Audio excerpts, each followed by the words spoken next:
the world is very, very strange, and this is not Mr. Strange. So I'm going to share with you some of the recent things that if that would not happen to me, I would not believe it. And it is connect with technology. I don't know if this is about algorithm, my inability to deal with technology, or artificial intelligence. So you decide. I will just tell you a little story. So here are 4 things that happened to me recently. Number 1, as some of you know, I had recently problems when I was recording interviews, conversations with my guests, and in no world I would do that, as some said it in the comments, on purpose, like, get rid of my voice every now and then, so it's coming in and out. So I tried to find a problem with my friend, and we went for some files. So we went for the system, for the software, for the audio, for the settings, for everything possible. There was not a problem found. There were some files that needed to be recycled, and we got to that. But there was one file that when we got to it, and this is number 1, it had 13 gigabytes. I had no idea what that file does, so we went out of it, but then I had an idea, maybe I know, so I suggested, let's go back to that. When we get back to that, this file had 0 bytes, so I did not believe my friend, that he spontaneously didn't believe it. Maybe I look away, he just deleted it. He didn't. I even checked in the trash, it was not deleted, it was still 0 bytes. It just disappeared, just like that. You look in, 13 gigabytes, the next moment, it's just not there. If that happened to you, please let me know about it. Another one, a lot of people already warn to not save your passwords online on a Google system, to have it written down. And there are some problems sometimes with Skype, and you have to reset your password. You have this feeling like someone broke into it. I don't know. Many people reported me that, wrote about it. I didn't believe them. Until, and it's not like I know that this is the reason, because I don't know. I have no that much ideas about technology. I mean, I have ideas, but I don't know how it works exactly. And considering my imagination as an elder is pretty wild, so I can imagine things pretty easy. So I changed my password on one computer on Skype to the Skype account. And since I did that, I decided to do the same on the other computer, because I teach online classes there, I teach dance there, so it's going to be ready. So I did that, and the new password wasn't going through, wasn't allowing me to access. And I just had a feeling that perhaps I should put the old one, and the old one works. So now I have one account, Skype account, and 2 working passwords. One works on one Skype, the other one is working on the other Skype. Can you believe it? So that's another example. The next one is about cell phone and timing. Imagine this, perhaps it happened to you too. So you have a clock in your house, like a normal clock, not connected to technology, just old, nice clock on battery. And you start, let's say, relax or meditate, and hearing your nice music, maybe from your phone. I heard it from my phone. And usually those music goes for 1 hour, some hours. You press from 0 minutes and it goes on. So I always like to look how much time it passed. So it was from 00 I started, and my clock, on my regular clock, 35 minutes exactly passed. So I decided to stop my music. I say, okay, 35 minutes, I'm pretty relaxed. So I go to my phone, and there is only 16 minutes that passed. So there's a timing thing here. The last one is about uninstalling programs from the computer. Pretty easy thing. Even I can do it. If I can do it, everybody can do it. That's always what I'm thinking.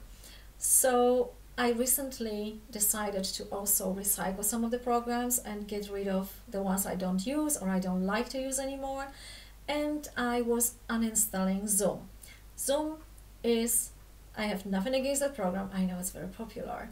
It's just not for me, because for me, going through all this scheduling, timing, filling in something, spending time on it, sending links to people, that's just not for me. So and it's only free for 40 minutes, come on. So I uninstalled it, I had no problems, 3 clicks, done, deleted.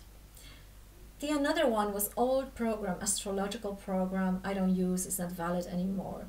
So I did the same procedure, uninstall, and this program started to reinstalling itself, wanting to changes on my computer and so on. So this one again required specialist, my friend, who did that for me, as of course I couldn't do it anymore. So these are recent things that are happening, and whatever you think out there, whatever you imagine, you believe in, and I talk quite a bit about artificial intelligence and algorithms and how they influence our life, how all of that's supposed to make our life easier. And the more I'm working on the computer, and there is a lot of stuff that is actually not making it easier. And nowadays, when we are so synced in a way, also with our phone, imagine this: if there is an app that is picking up your temperature of your body, deciding if you are afraid, maybe you have a corona or not, to other people, and you have an app about it, or you have an app about your period and your cycles, your hormonal cycles, that means how your phone does that. If it hears already what I'm saying, is it possible that it hears what I'm thinking? Did you ever thought about that? That your phone may actually think or perceive your feelings, perceive what you are emanating it, and what you're emanating it, is it the field, your magnetic field that it's reading on? And a lot of people asking me, so how can we protect ourselves? What can we really do? Because none of us can get rid of computers, phones, and we are forced nowadays to work online. That's what it is, and this world requires from us to adapt very, very quickly these days. So if there is a possibility that the phone, the computer reads our, let's call it vibration, magnetic field, the way that something fires in our brain and connects to us all, and this is possible, this is not a sci-fi, this is possible. And Stephen Hawking was also having this technology that was helping him to connect to the world. He could not speak in the end, he could not move, and that was the only way. So it was helpful. This is not like it's all bad, this has function. But just to imagine, if this is possible, that it reads our vibration, it reads our mind these days. So how can we protect, as some people say?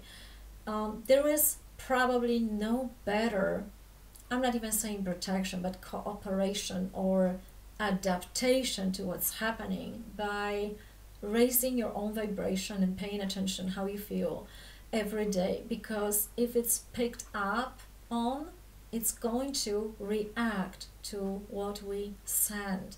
So it's a both ways communication these days. So working on focusing our mind, and less time being in this automatic zone, this zombie mode of subconscious mind that is producing the same thoughts all the time, the same feelings. It's probably what will save us now. And this is the everyday practice, like a hygienic thing for us right now, since all of us, most of us, have this feeling that the time is speeding up, things are faster, they're more stressful, we have to find and learn new skills pretty fast, there is no time to think, or there is this pressure we experience. So that is the first thing, to keep daily changing our feeling, changing our thought, you fall, but you get up and you try again. You just keep on doing that again. And there is number of questions always: how many times, how long should I do that? Well, as much as you can, as often as you can, every moment you can. Is it my fault or not? Is it my emotion or not? Where is this coming from? Can I change that? How can I feel better now? Just a little bit better. But it's not about ignoring those emotions that we usually don't pay too much attention still to. But it's about sometimes feeling that frustration. And you can trust me on this one. I had a lot of frustration with the software recently, so I had to release that frustration. I was feeling that frustration. I was really in it. I was so angry. I was feeling that anger.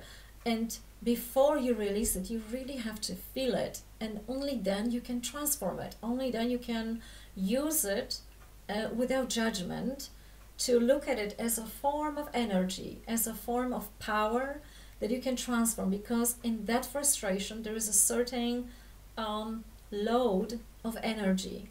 If you can use it, if you can transform it, that it's going to benefit you. So you can be inventive, you can find new ways of dealing with the problem. Then it's going to start, at least start, if not yet, it's going to start to work for you. So I'm keep on playing and finding the best software and finding the best solution for myself as much as I can. And if I cannot, if it frustrates me too much, I let it go.